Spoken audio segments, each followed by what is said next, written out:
kembali lagi bersama kami. Perkenalkan, nama saya Fadia Ramadhani dan di samping kiri saya bernama saya Hilda Natasha.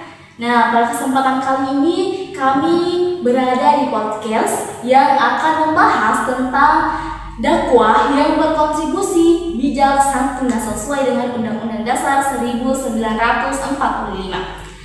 Di era digital seperti sekarang ini, dakwah bisa dilakukan oleh siapa saja, kapan saja, dan melalui platform apa saja. Tapi satu hal yang sering terlupakan adalah bahwa dakwah harus tetap selaras dengan nilai-nilai konstitusi, menjaga etika, dan memperkuat persatuan bangsa. Adapun untuk membangun landasan spiritual dan pembahasan ini, mari kita mulai dengan firman Allah Subhanahu wa taala dalam Quran surah An-Nahl ayat 125, yang dimana arti dalam ayat tersebut yaitu suruhlah manusia kepada jalan Tuhanmu dengan hikmat dan pelajaran yang baik, dan bantalah mereka dengan cara yang baik. Ayat ini menegaskan bahwa dakwah tidak harus dilakukan dengan hikmat, kelembutan, dan kesantunan. Adapun Rasulullah SAW juga bersabda bahwasanya sesungguhnya kelembutan itu tidaklah ada pada suatu melainkan ia menghiasinya. Hadis radhiyallahu Muslim.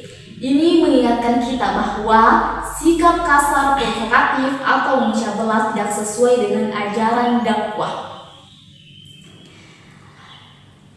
Langsung saja kita ke landasan konstitusional 2 pasal Undang-Undang Dasar 1945.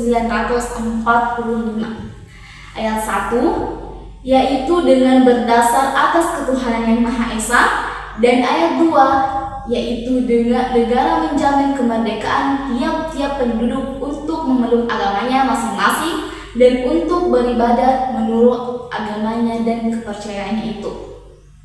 Langsung saja pertanyaan saya kepada partner pada hari ini, yaitu menurut Anda bagaimana sih di era digital ini membuat informasi penyebaran yang sangat cepat? Kita ketahui bahwa penyebaran itu sangat cepat melalui media sosial.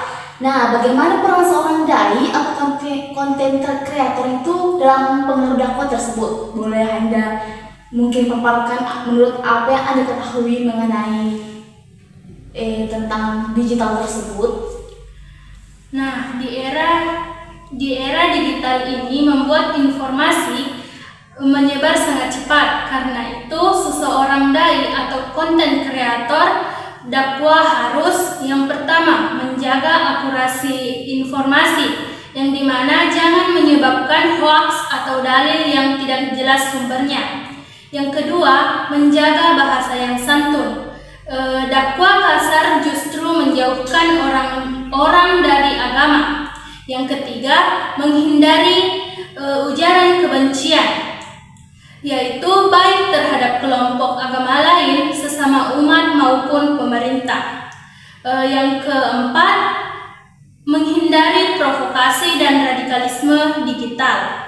Dakwah tidak boleh memecah belah atau mengajak pada tindakan yang bertentangan dengan hukum. Nah, pertanyaan saya selanjutnya mengenai podcast kali ini, yaitu kan Indonesia adalah negara yang majemuk. Ada ratusan suku, bahasa, budaya, dan agama. Nah, jika dakwah dilakukan dengan cara yang salah atau kasar, menyindir kelompok lain atau memprovokasi, maka dampaknya bisa merusak persatuan tentunya kan.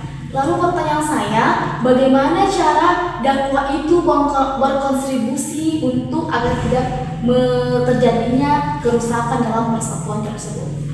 Nah, jadi dakwah yang berkonstitusi adalah kegiatan dakwah yang dimana menyampaikan ajaran agama. Yang pertama, mematuhi konstitusi dan hukum yang berlaku, terutama dalam Undang-Undang Dasar 1945. Yang kedua, dapat menghormati nilai-nilai kebangsaan seperti persatuan, toleransi, dan keadilan. Yang ketiga, tidak bertentangan dengan hak-hak warga negara seperti kebebasan beragama, kebebasan berekspresi, dan hak hidup damai. Dan yang terakhir, mendorong kehidupan beragama yang harmonis dalam bingkai negara yang hukum. Oke. Masya Allah, penjelasannya sangat jelas ya. Nah, mungkin hanya itu yang dapat saya tanyakan kepada partner kali ini. Nah, mungkin hanya itu isi podcast kami pada siang hari ini. Nah, sahabat dakwah digital, tugas kita bukan hanya menyampaikan kebaikan, akan tetapi juga menyampaikan dengan cara yang baik, sesuai dengan ajaran dan sesuai dengan konstitusi negara. Kesimpulan pada podcast kali ini yaitu semoga dakwah-dakwah kita di luar digital selalu menjadi cahaya bukan api, menyatukan bukan memecah, mengajak bukan memaksa. Sekian dari kami berdua, lebih dan kurangnya mohon dimaafkan. Akhirul kalam, wassalamualaikum warahmatullahi wabarakatuh.